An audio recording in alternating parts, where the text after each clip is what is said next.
ワールドカップグループステージ第2節で日本代表はチュニジア代表と対戦し4対0で快勝しました。チュニジア代表は初戦のスウェーデン戦に続き複数失点で敗戦。厳しい結果を受けチュニジアの地元放送でもチームへの辛辣な評価が相次ぎました。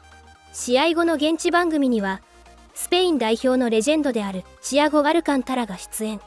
日本代表の完成度の高いプレーを称賛しその戦いぶりに強い印象を受けた様子を見せました。またチアゴはこの試合で特に印象に残ったゴールについても言及。日本の攻撃の質や選手たちの動きを高く評価しています。これらの模様を日本語字幕付きでご紹介します。In the table, Sweden still on 3 points, but with that defeat, Tunisia have been eliminated. Jules Breach here with Thiago Alcantara and Mikel Obi. We have just been entertained by that 90 minutes. Japan were absolutely brilliant, Thiago. What impressed you the most about them?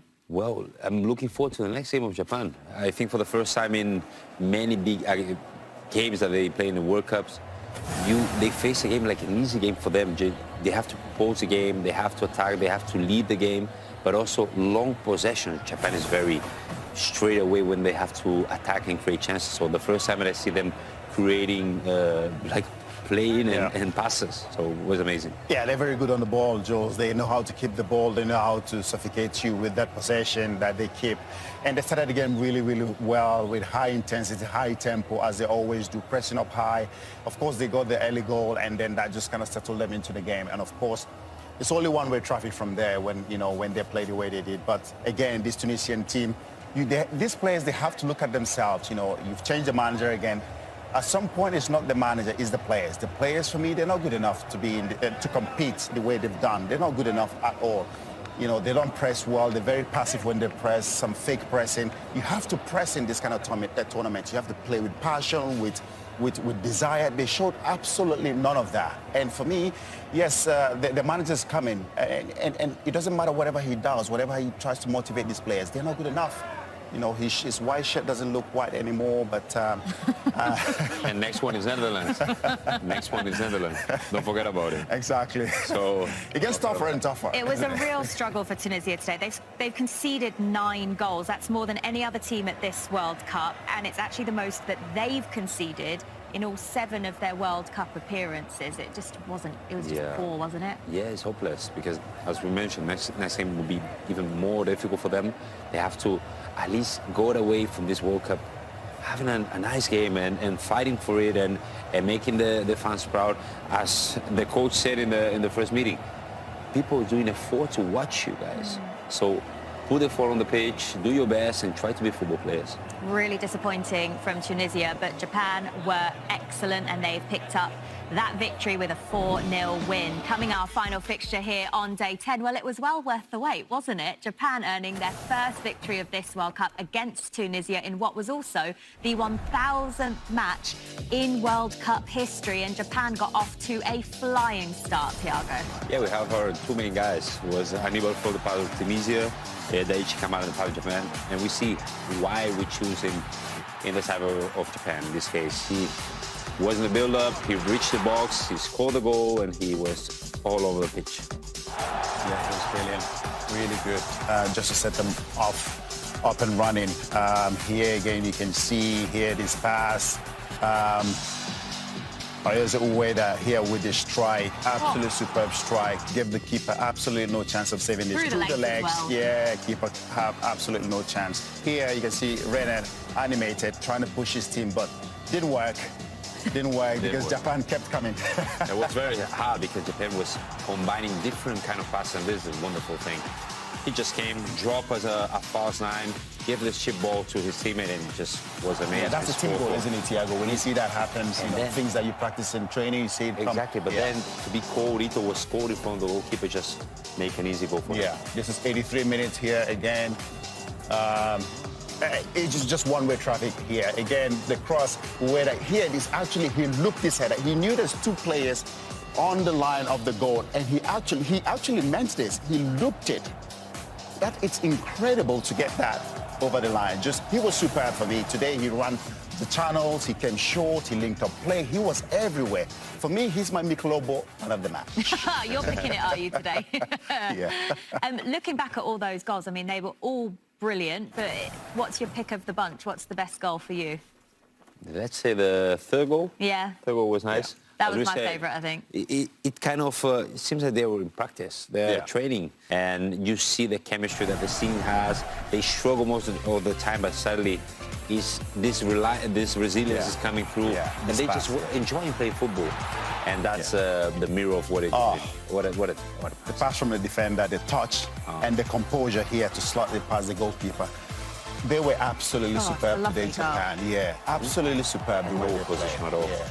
There's no position at all. The defender is not disturbing him to finish that action. He was very comfortable doing it. Yeah, I know we talk about all the big guns in this tournament, but be careful, Japan. They're a team to watch. Junior Ito scored 17 for his country, but the first time at a World Cup at the age of 33, so special for him as well. You mentioned your Mikel Obi player of the match. It is that man, Ueda, who we talked about. He's been linked with a move to Everton from Feyenoord after being the top scorer in Eredivisie last season with 25 goals. What did you like the most about his performance all round, both of you? Very technical player. What I love from Japan is, like, first of all, the team is in front. Everything. So there is a team before, they defend, they press, but then with the ball, you say, okay, they have the freedom to choose and to be like this kind of cheeky players that we mentioned before. Look at him here, the strike here.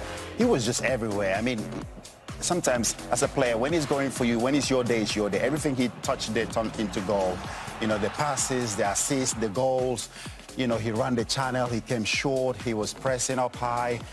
Everything was just brilliant. You know, they played really, really well, and they absolutely deserve this victory. Japan are the first Asian team to score 4 goals in a World Cup match. You said other teams should be worried about them. What's so impressive about it as well is they're doing this without some key players. Mitoma, one of their best players, injured before the World Cup. Endo, Minamino, all out. Kubo missed this game because he got injured in the first game. How good is that they are still able to perform like this? It's incredible. It's the versatility that this team has, and they know they have to fight for each other. And they do that, they show that. And you see the coach that is there with his calmness as well. Very calm. But sadly, he, with the white boys, he's doing his indication and say, okay, this team knows how they play. Yeah, we talk about a manager that knows his team, that knows his players. Again, we've talked about players coming off the bench. It doesn't matter who comes out of the bench and comes on the pitch in this Japan's team. They play the same way. They know the system, the philosophy, the way the team plays. They're just the most exciting team to watch in this tournament. Come tomorrow, we've got 4 more group stage fixtures to come, including Spain against Saudi Arabia. We'll also see Fede Valverde and 2-time World Cup champions Uruguay against Bosnia's Cape Verde. For now, though, we are all about Japan against Tunisia. They're leading by 2-0. Welcome back to our Fox Sports studio. Jules Breach, Thiago Alcantara and Mikel John Obi. And it has been a really good start for Japan in what is the 1000th match in World Cup history, and they got off to a really fast start. Yeah, we mentioned before, Japan, we know that they are really dynamic with great players, in this case, Kamada, starting the build-up and then just arriving the first post just to hit that amazing pass. Yeah, I didn't know much about it. I was going to say, does he know much about this finish? It doesn't matter anyway. A goal is a goal. Here we see the second goal here, I think. No, this is the save. What a save from the goalkeeper. We're looking at it thinking, is this not a goal? But it's just a millimeter. I mean, save. What a save, though. But to keep that out was absolutely superb. Look at that. We were sure it was a great save. Yeah, great save. That's a top save. Incredible. In the 31st minute here, this is the goal. Ayase. Here, the defender. What are you doing? That's a passive press. Go and commit yourself. And he lets him have a shot through the legs. What a superb strikes. 2-0. Great goal. Ayase Ueda linked with a move to Everton from Feyenoord after a fantastic season, and you can see exactly why with that strike. Let's take a look back at the first goal, though, because you were both really impressed with this move. Yeah, we impressed not just with the move, but also the defense of Tunisia. I think it's the same tonic the whole game, that they behave in the same way. Very passive, like Mika mentioned to us, but also they having 2 or 3 players going to 1 player. So there are lack of spaces for other players from Japan to arrive in the box and just finish the action. And as we say, Kamada is in the build-up, is progressing the game, and is arriving in the box. So all these three combination makes it an amazing player as he is. Yeah, he continued to run. He touched the ball. He had the first touch. He continued his run. That's what you teach every kid in academies. When you pass the ball, don't sit and don't stand and continue to admire pass. Go in the box, continue to run, and you never know. And he did that. He got into the box and he got the goal. He didn't know much about it, but you take it. سنتحدث اليوم عن المباريات التي لعبت يوم أمس، عن الخروج الأول للمنتخبات العربية، خروج المنتخب التونسي من المنافسات. كذلك أذكر بأن للأسف الشديد المشاركة التونسية كانت سيئة للغاية، وخروج كان متوقعا، لكن الطريقة هي التي لم يكن يتوقعها أحد صراحة بهذا الشكل. للأسف الشديد خروج قاسي على كرة القدم التونسية. دعونا نتذكر وإياكم ما الذي حدث أمس في المباريات المختلفة. تونس أسوأ أداء لها في تاريخها في كأس العالم، 9 أهداف قد تلقت، والخروج بأسوأ سيناريو ممكن، وإلى الآن لم تقابل هولندا. صحيح، مشاركة تونسية سيئة بكل المقاييس. هذه المشاركة كنا جميعا نتوقع في البداية ألا يكون المنتخب التونسي بأحسن حالاته، نظرا لحالة الفوضى في الاتحاد التونسي والتداخل بين الوزارة وأيضا الاتحاد في اختيار المدرب والعشوائية وما يقال في محيط المنتخب من أن هناك أمور ليست على ما يرام. ولكن أن يكون هذا الظهور السيء أمام المنتخب السويدي بخماسية كاملة، ثم حتى مع تغيير المدرب صبري اللموشي وقدوم هيرفي رنار، وقلنا أن هيرفي رنار هو فقط عبارة عن رسالة موجهة للجماهير حتى تهدأ نوعا ما، ولكن هل يمكن يغير شيء على المستوى الفني؟ بالطبع صعب جدا. حاول أن يرمم الأمور من الجانب النفسي، ولكن لم تمشي بالشكل المطلوب، وبالتالي خسارة ثانية كبيرة هي المشاركة الأسوأ في تاريخ كرة القدم التونسية على الإطلاق. هذا المنتخب الذي وصل كأس العالم 7 مرات، من العار ومن العيب أن يمر بهذه المرحلة. هناك أمور يجب أن يعاد دراستها من جديد في تونس على مستوى. كيف نقرأ هذا التصريح؟ ولو قرأناه بعاطفة نقول بأنه كلام صحيح وواقعي، ولكن عند الخسارة ربما نوع من التبرير، وحتى نوع من انتقاد الزملاء عندما قال إخراج الكبار بالعمر، وكأن الموضوع لم يحسب الأمور بالكلام، أو أنك مع هذا الكلام للإعلام أن يكون. صراحة مع هذا الكلام بشكل عام لا، لأنه في نهاية الأمر هناك زملاء في هذه المجموعة، حتى لو كانوا شباب وأتوا بشكل مفاجئ، في الأخير مجموعة واحدة. ولكن ما قاله علي العابدي منطقي لحد ما، لأنه لو نتحدث على ركائز الفريق، نتحدث عن فرجاني ساسي، هذا العام من أحسن اللاعبين في دوري نجوم قطر، غير موجود في المنتخب. إذا كان من ركائز الفريق عيسى العيدوني أيضا كان ركيزة أساسية في المنتخب، غير موجود. علي معلول القائد الذي كان من الضروري أن يكون موجود، لأن الفريق حاليا من دون قائد، فريق من دون قائد فعلي داخل المجموعة، إضافة إلى غياب نادر الغندري، غياب غيث الزعلوني بطل الدوري مع النادي الإفريقي من أحسن الأظهرة.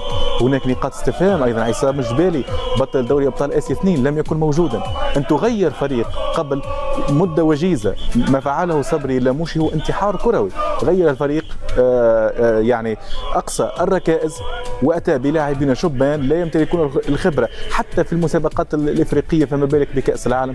فبالتالي من الطبيعي جدا أن يكون المنتخب بهذا الشكل، إضافة إلى الأجواء السيئة داخل المنتخب، وأيضا سوء التواصل من المدرب صبري اللموشي. للأسف الشديد لم يكن يتواصل بشكل جيد مع اللاعبين، كانت هناك كثير من الأمور السلبية. بالتالي النتيجة أمامنا جميعا هي خروج صراحة قاسي جدا عن كرة القدم التونسية، وأيضا جزء آخر يتحمله الاتحاد الذي يتدخل في كل صغيرة وكبيرة. بالتالي لا يمكن أن تكون الأمور أفضل من هذا الشكل. قليلا عن المنتخب الياباني، هل يمكن اعتبار اليابان من المنتخبات القادرة على الذهاب بعيدا في البطولة؟ نعم، المنتخب الياباني من بين أفضل المنتخبات الآسيوية، هو أفضل منتخب آسيوي من بين أفضل المنتخبات العالمية. نتحدث عن منتخب يمتلك منظومة مميزة، يمتلك استمرارية، لاعبين برتم عالي، جاهزية بدنية كبيرة جدا. اللقاء الأول أمام هولندا أظهر بشائر بالنسبة للمنتخب ومؤشرات إيجابية لهذا المنتخب أن يكون من بين المنتخبات التي تصل ربما حتى لربع نهائي ونصف نهائي، ولا استبعد أن يصل اليابان إلى يعني لهذه المرحلة. أيضا الفريق بشكل عام منذ سنوات يقدم أداء جيد، حتى في البطولة الماضية في قطر قدم أداء ممتاز وانتصر على منتخبات كبيرة مثل ألمانيا، وفي اللقاءات الودية كان دائما ينتصر. بالتالي أعتقد أن منتخب اليابان سيكون من بين المنتخبات التي تذهب بعيدا في هذه البطولة. فعلا، وأهدافه الأربعة التي سجلها يصبح بذلك أكبر دولة آسيوية، أكثر دولة آسيوية تحرز أهدافا في مباراة بكأس العالم.